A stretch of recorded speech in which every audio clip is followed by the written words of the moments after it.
I want to save what I want to say, what I was going to tell you, till not on camera. It's on camera. You're on camera rolling now. I know that. I understand that. But I'm not going to say what I was going to say on camera. I will tell you that off camera. But very intriguing for the audience. Ray Romano from Next Big Star lost the first night. But, From Star Search. oh, I said Next Big Star. Right. Ray Romano from Star Search lost the first night, but kept going. Didn't stop him, didn't knock him off the track. He stayed on track and kept going. And now he's the hottest thing on television.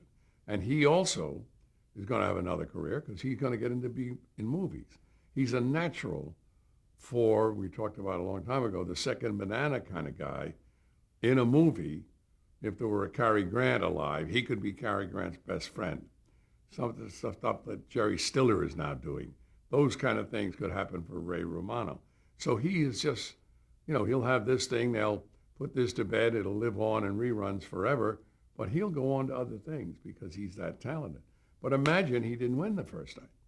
That's what I loved about Star Search. You gave the people a chance. You gave them an avenue. Brad Garrett, his brother, was my first-year champion. But it's everybody loves Raymond, not everybody loves Brad. So you see what can happen, and that's what I think is wonderful about that kind of show. I love that kind of show. And Star Search, it was such a young talent pool.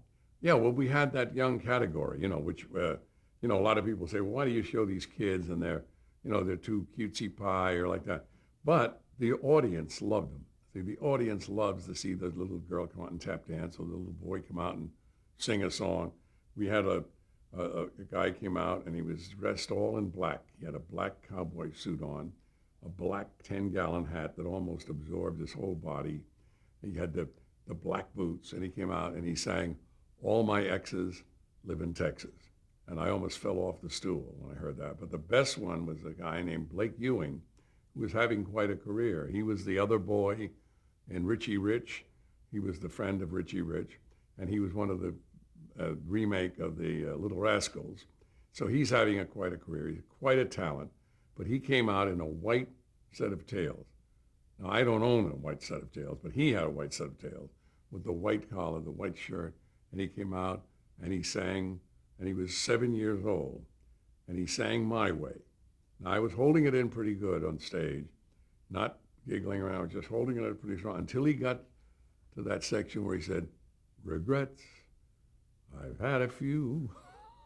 What would somebody stole his little red wagon? What regret could he have at 7?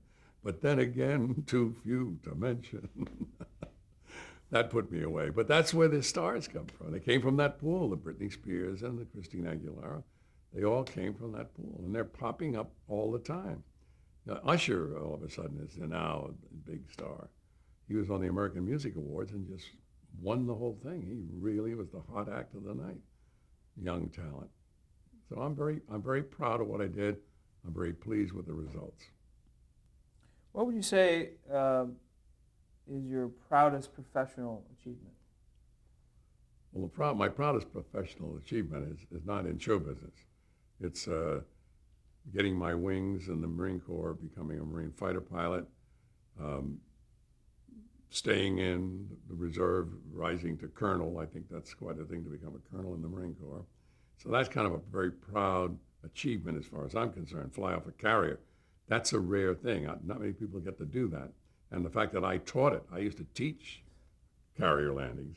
So that's pretty special.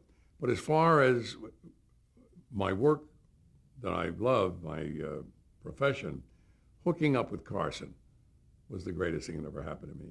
I mean, I could have gone along and had a nice career, made money, had a livelihood.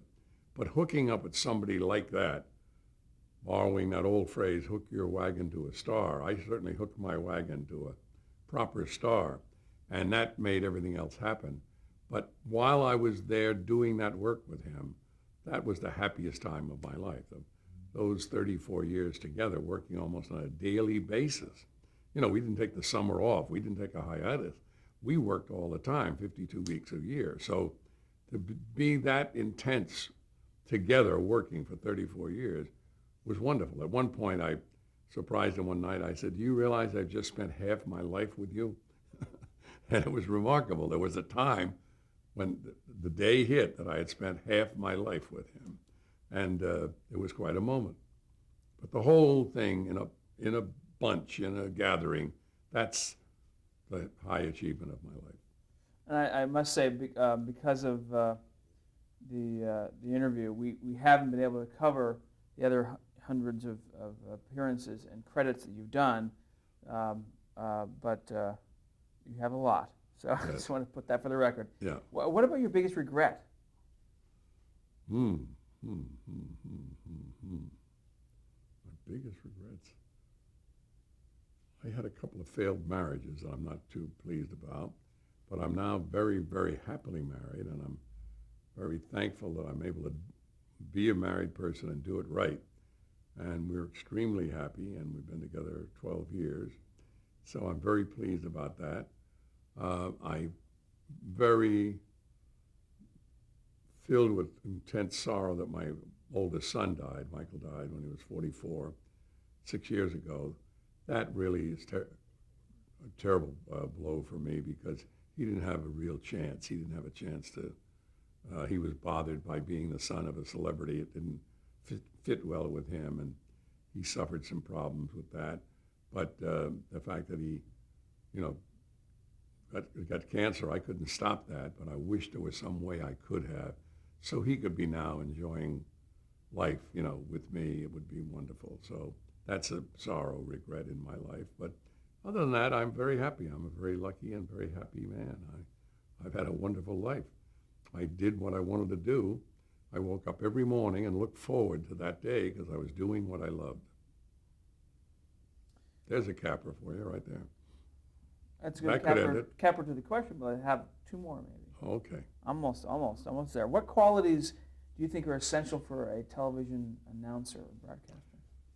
A television announcer, broadcaster, the qualities. You have to have intelligence. You don't have to be the smartest person in the world, but you do have to have basic intelligence.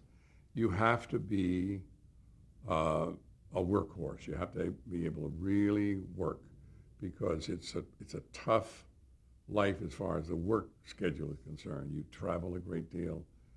In the last 6 or 7 weeks, I've traveled every single weekend somewhere and worked. A lot of charity things I've done. I went up to Portland and sold those painted cows that you see around New York. I sold 108 of those for $2 million. I've got the telethon coming up. I've got a black tie dinner this Saturday for a charity. I went up to Canada with my friend David Foster, and I did emceed a charity that he has up there. So you do a lot of work. So when your success comes, you have to give back because you were successful in what you wanted to do. There's an obligation to give back. So you have to be a workhorse. You have to be able to really work hard, really lay into it. And the other thing is you have to pay attention. Everything's going on around you. You have to be current. What's happening in the world, what's happening to your city, what's happening to your state, what's happening to your country. You have to be very aware of what's going on. You can't let it go on without you knowing it. So that's one of the elements. There are others, I guess, but those are pretty strong in my mind. That's good enough for me. Okay. Thank you for spending is that the time. thank you, Mr. McMahon? Yes, thank you, Let's Mr. all McMahon. say it together. Thank you, Mr. McMahon. Okay, Thank you very thank much. I you. appreciate Good it. job. That's very good. Thanks. Everybody, great. I saw you feverishly taking notes. Things like, don't use him next time, was that it? He talks too